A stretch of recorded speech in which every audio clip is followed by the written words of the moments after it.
All right. What am I doing? I'm pinching myself. Why am I pinching myself? Because I just want to make sure that I'm not dreaming. This is not a dream, this is actually happening. And what's happening? Do we really have Julie Cara in our Zoom room, in Deidaa's Zoom room? Julie, are you really there, or am I just dreaming? I mean, having an expert, an Ayurveda expert with us, uh, it's, the highlight of our Boost Your Immunity campaign. And so I just wanted to make sure that you are actually there. So just give me a wave if you are there, Julie. Yeah, wonderful. So, no, I'm not dreaming, but we actually have Julie with us today. Julie is an Ayurveda expert, and she will be with us for about half an hour or so. And you can join in. If not, you can send your questions to me later, and then I'll send them to Julie, and Julie will get back to me with the answers. Um, Now, I know a tiny bit about Ayurveda because I have been pretty much brought up with Ayurveda, and my mom and my grandmom used to always say that, there's a natural remedy for everything, and you don't have to pop pills for a headache, or just about, people just get used to reaching out, to the medicine cabinet or something like that and popping pills, and they do not realize that, in the long run this can be quite nefarious. But hey, why am I doing the talking? We have an expert here, so I'll let the expert do the talking. So over to you, Julie. First of all, tell our Deidaaecogiftsonline is the Deidaa Mail Club. So please enlighten our members as to, some of us might know, some of us might have heard about Ayurveda, but don't really know. And for some, it might be totally new. So what is Ayurveda, and what are the underlying principles, the fundamentals of Ayurveda? I mean, I know it's a vast and very ancient subject, but I'd leave it to you how you explain in a few minutes what Ayurveda is about. So what's the crux of Ayurveda? Over to you, Julie. Oh, thank you so much for inviting me, Samita. My pleasure. Very, very kind with your words. Thank you. Ayurveda is a very, very profound art, and it literally translates as the science of life. Ayurveda. Yes. Science, life. Yes. It has actually been recognized by the World Health Organization as the oldest and most complete form of healthcare in the world. So it can include anything from cooking to therapy, from herbal teas to very specialized medicines and even surgery. And just like allopathic medicine, it has 8 branches of different kinds of practice. So when we study Ayurveda, we learn about all the different branches, and then we start to specialize. Wonderful. It's also interesting. I'll be interested in knowing, because Ayurveda is primarily Oriental and primarily Indian, isn't it, if I'm not mistaken? So how did you come about? How did you get to know Ayurveda? And why did you get interested? Like, when I got interested in fashion design, there were reasons behind that. So likewise, when did you first get to know about Ayurveda, and what is it about Ayurveda that attracted you to, the practice? Okay.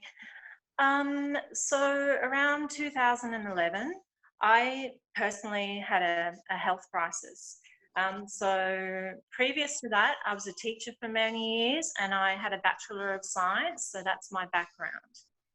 And then in 2011, I actually traveled to Bali to spend some time eating, praying, and loving, as the book says. Yes. And, I came across Ayurveda, and a friend came over to actually visit me during my time there. And he brought over another young lady who told me about a course in Australia. So Okay. it's just something that it found me as well. Oh, wonderful, wonderful. And then you became a full-fledged practitioner of Ayurveda, right? So, and you also started, sharing your knowledge with clients and other people. Am I right?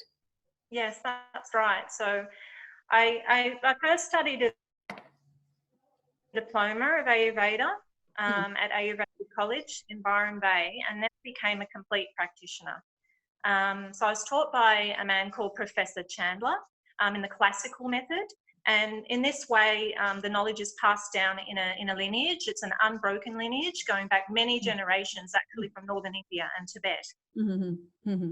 Yeah, so that's my journey since 2011 up until now. Yeah, it's interesting that you say that, because this is how we learn in India and even I work with lots of ancient, like traditional artisan communities, and there's nothing on pen and paper. So it kind of, you know, is handed down from generation to generation. And it's like you learn from your parent, the parent learns from the grandparent and goes back 10 generations. So very often I'm asked when I'm giving a talk to a Western audience that, oh, is it like, where did you get this from? Can we have the bibliography or something like that? There's no recorded, example or proof of several things. So it's probably a There lot to do with, yeah, tell me, Julie. there are people in the world who have put a lot of money and energy into doing research and putting papers out to help support Ayurveda. Mhm. But as Ayurvedic practitioners, we know that the proof is in the many thousands of years of practice. Absolutely. No, in modern times, yes, you do have some documentation, but it started from Charaka, isn't it? Charaka was yeah, uh, was the first founder of Ayurveda, if I'm not mistaken. Correct. Yeah, And last name is actually Samita. yeah. My name is my first name. My first name is Samita. My last name is something else. That's very big. But Charaka was the name of the founder of Ayurveda. He was an ancient, a sage, a holy man, and I think so. That's very interesting. Um, Now, Julie, what is it that about Ayurveda that is different to, I mean, suppose I were to go to you and I would be do a practice, I would be already subscribed to allopathy or some other form of medicine. What is it that would convert me to Ayurveda, and how would you say that Ayurveda has certain benefits over other medicinal practices? Hmm. Okay, so even though Ayurveda is an ancient holistic healthcare, it is adapting to some modern forms of illnesses in society that may not have existed before. And it covers everything from dietary issues such as indigestion to injuries to psychological illnesses. Yes. So the difference between allopathic medicine and Ayurveda is that in Ayurveda, we can actually detect disease at an earlier stage before it actually localizes and manifests. So even if allopathic medicine took a test for something, it might not show up. But Ayurveda can there's indicators called the doshas. Yeah. And we can look at these doshas and we can pick up these things before they happen. So it's very preventative in this way. It's also very gentle and it's step by step and it's very supportive, Ayurveda. You just mentioned doshas, so would you like to, I mean, I know there are a few types of doshas and we are all humans are, I think, we have one dosha or another, isn't it? Like we are classified or categorized as X dosha or Y dosha. So would you be able to expand on how many different forms of doshas are there? Like, I'd leave it to you. I know a little bit about this. Yeah. Oh. Maybe just Okay, in a so for nutshell. people that don't Yeah. know what a dosha is, Yeah. it's like an energy. Yeah. If we have 3 doshas called vata, pitta, and Yeah. kapha. Yeah. If you think about a television, we Yeah. have to tune the colors in a television to get a clear picture. Mm. So, and that's a lovely example actually by Deepak Chopra. Mhm. But Yeah. Yeah. yeah, so we tune these doshas so that we can create balance in the body. Yeah. In terms of our constitution that we're born with, it's a little bit complicated. It's not our constitution that constantly changes, Mm. it's the doshas that are changing. Mm. So there's many different types of constitutions, and then there's a whole range within each type of constitution. So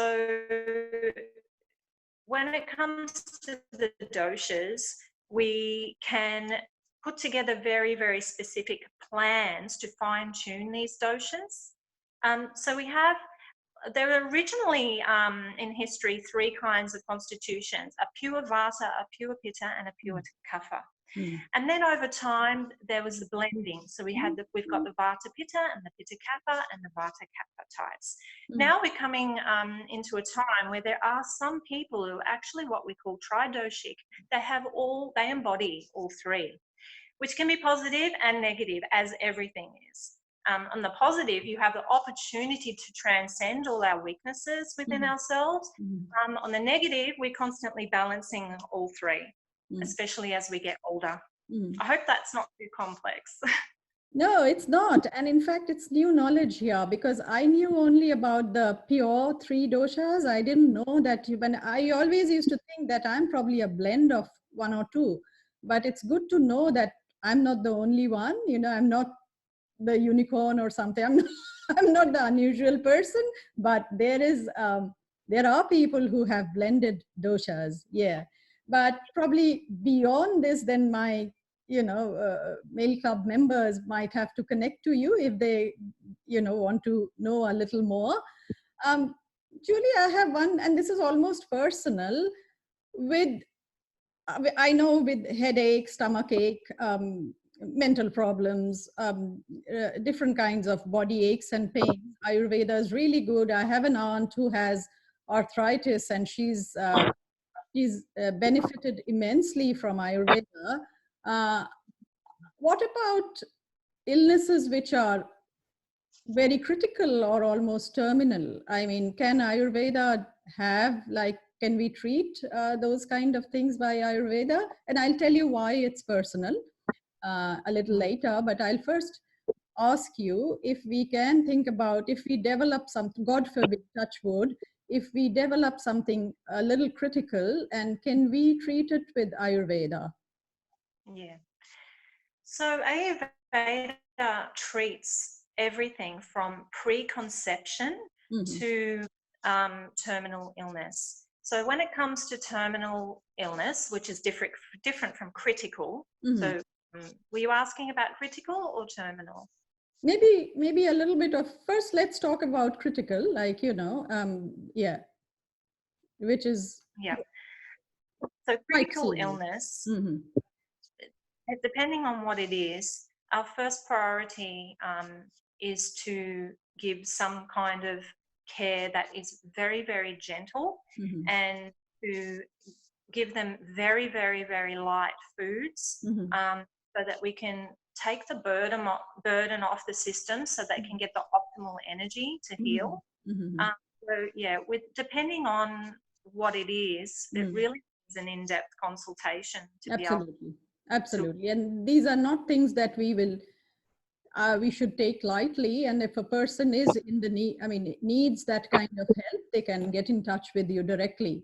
And maybe you can, why it's personal, because I lost my mom very prematurely to a brain tumor. And I had looked into, these kind of options, but she was probably, by the time we discovered that she had the illness, was beyond everything Ayurveda and certain other,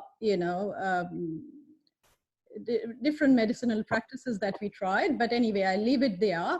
And I'll just recommend that anyone who's listening to this, and if you want to get in touch with Julie, as she said, that she cannot talk about these kind of, grave illnesses in 30 minutes. So obviously you have to get in touch with her. Yeah. So that brings me to my next question.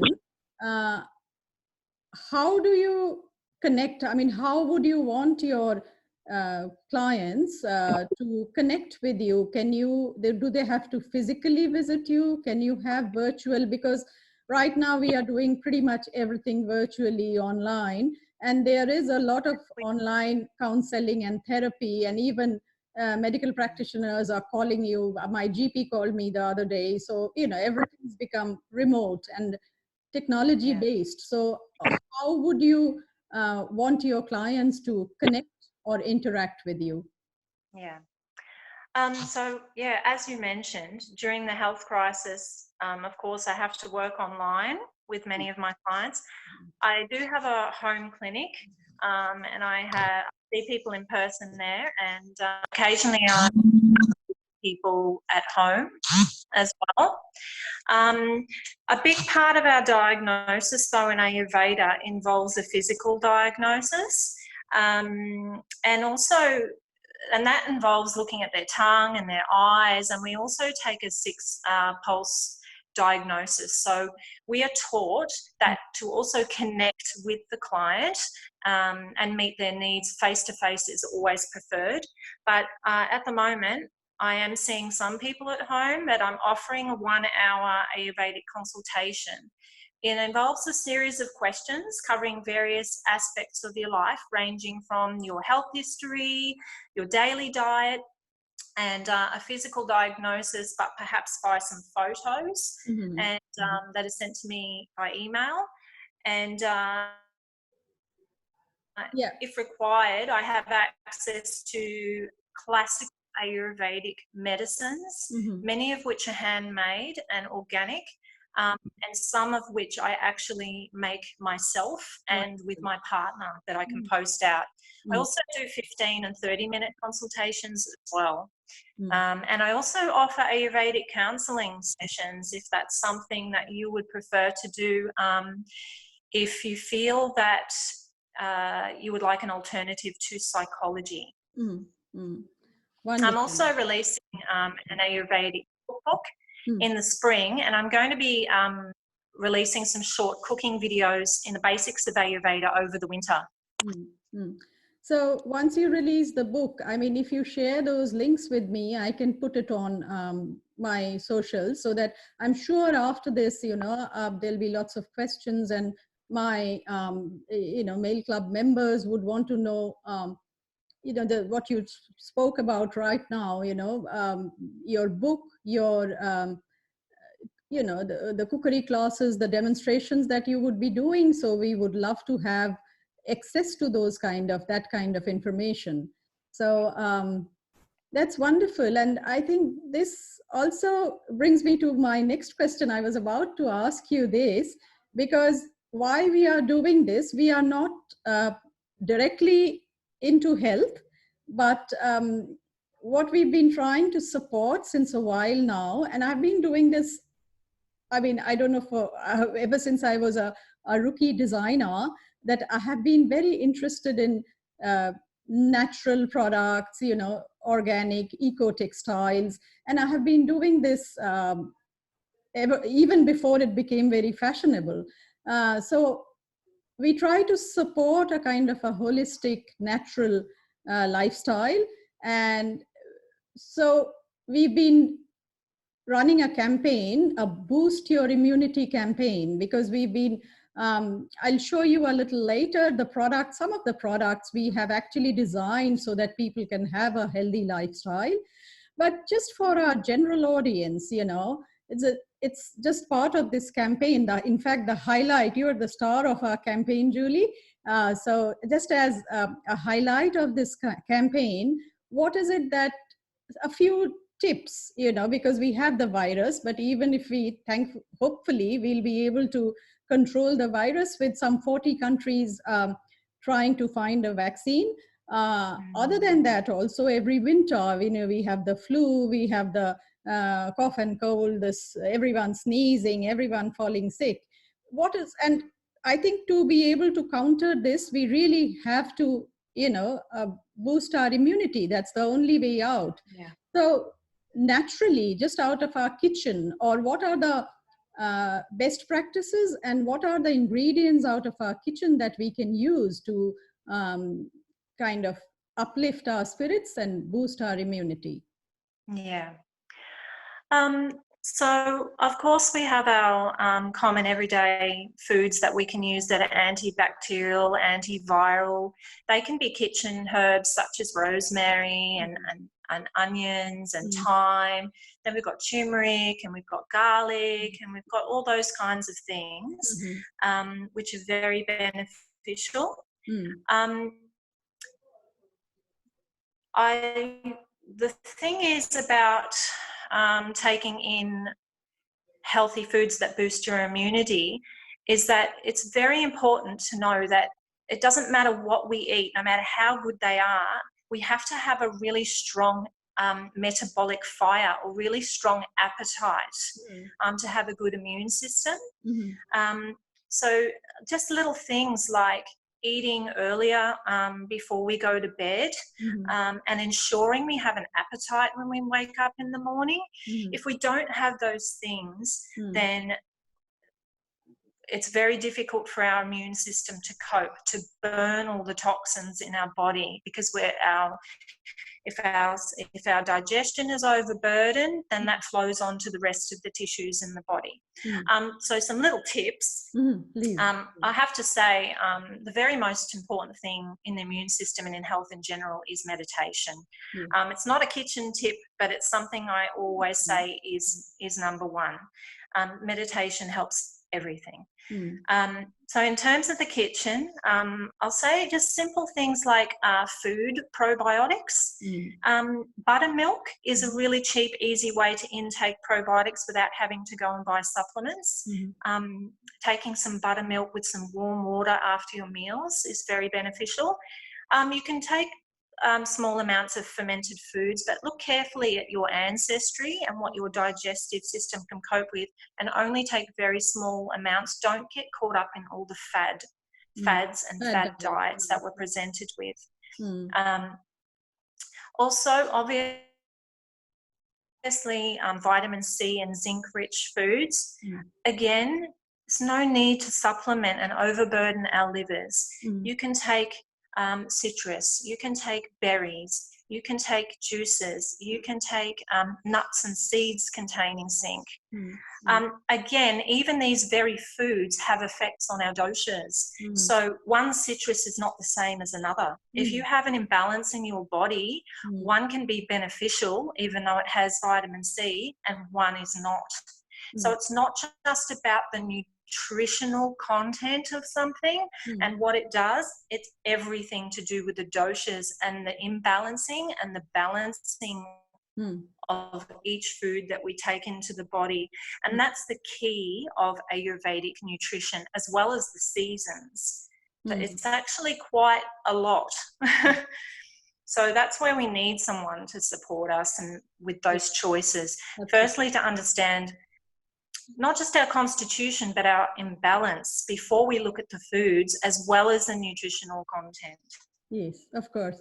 And does it have the, something to do with, I don't know if it's a myth, but they say with the waxing and the waning of the moon, I mean, if it's full moon, then they say that if you have an ailment like, my auntie used to always say that it's full moon, so my arthritis is like going through the roof. So I really don't know, but it's a popular belief in India that it's got something to do with the lunar, like with the lunar cycles. But with ancient knowledge, there's a lot of it can be just myth, so you really don't know. Now a bit of Deidaa question. What we do for our clients now, we have been doing a lot of things which, we've been doing these, the whole calico, I might as well show it to you, the calico bread bags, Oh, produce bags. The bread bags become, it's quite the dark horse, so it's become quite popular. So we do a lot of these farmers market bags and mesh bags, bread bags, which are all made out of organic cotton, because organic cotton doesn't have any wow. pesticides or anything chemical. We try to keep out. Then I am also doing the sustainable utensils, which in our kitchens, like our moms, especially our grandmom, she'd do everything from scratch. She of course had servants to do all of that. So all the grinding and the pounding, everything would happen fresh. But I introduced, and this is pretty much sold out. It's a pugging pot. So, it's a mortar and pestle. So it releases the flavors like you spoke about garlic and ginger, or the spices like cinnamon, So if you bruise it fresh, it releases flavors and it releases the nutrients also. If Yes. I'm correct. If I'm not, please feel free to, tell me that, Samita, you're just talking rubbish. But yeah, but as an expert, a holistic lifestyle, nature therapy expert, uh, what else what can we do? What other products can we make for our clients to be able to help them, maintain and, practice a healthy lifestyle, food or, um, Oh. yeah, your wish list for Deidaac, and we'll take it on board. um, I've really enjoyed having this time at home, Yes, learning to make like starter to make yes, bread, yes. sourdough bread in particular. Mm-hmm. So it would be really cool to have like some jars for Mm, making starter, mm, um, and just yeah, I feel like a lot of people have forgotten the art of making these basic things like absolutely. bread Mm, and cheese, mm, and jam, mm, things like that. mm, So anything that could help make those kinds of products or mm, store those kinds of products would be great. mm, mm. Some nice jars would be Nice nice jars, yeah. jam jars, or yeah, something like that. Yeah. I would buy those. Yes, I think it should be made not out of plastic, but glass or ceramic. Glass. Yeah, glass is good. and In fact, and something where the lid doesn't rust inside, uh, or doesn't have any metal. mm, Yeah. the lid can be cork or wood.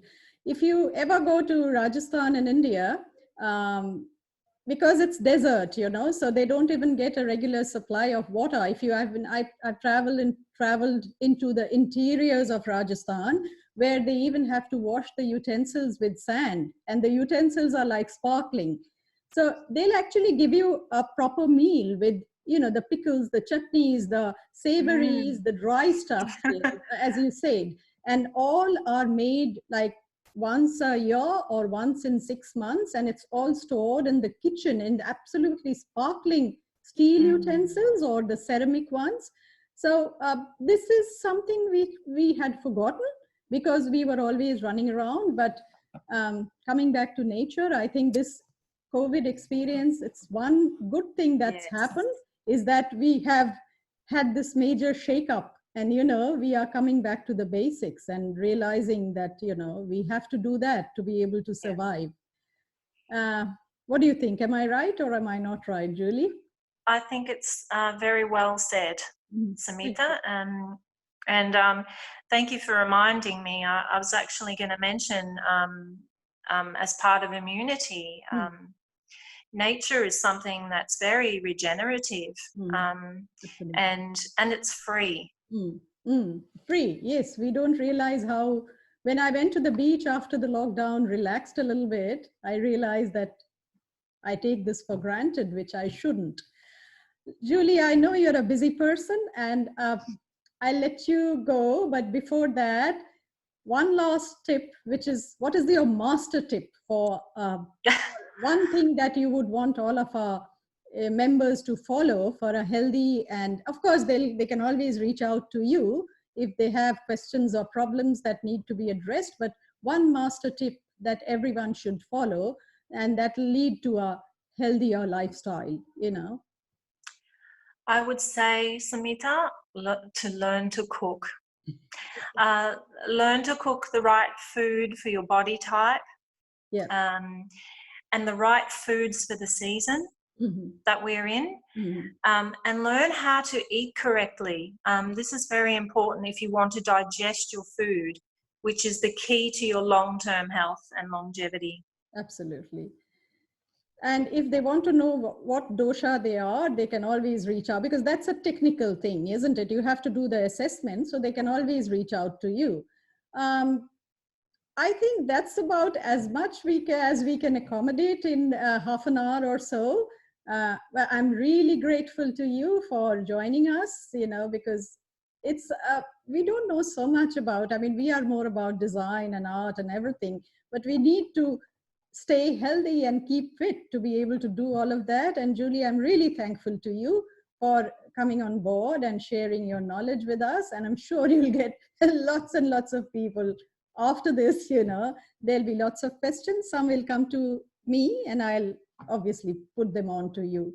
Thank you so much, Julie. I much, much appreciate. And namaste, and may you continue with your good work. I'm so glad that someone's taking, you know, all of these Ayurveda, etc., used to be sidelined once upon a time, but I'm so glad you've brought it to the forefront. And thank you, deep gratitude for that. Oh, thank you, Samita. Okay. Bye for now. Bye. Bye, Julie.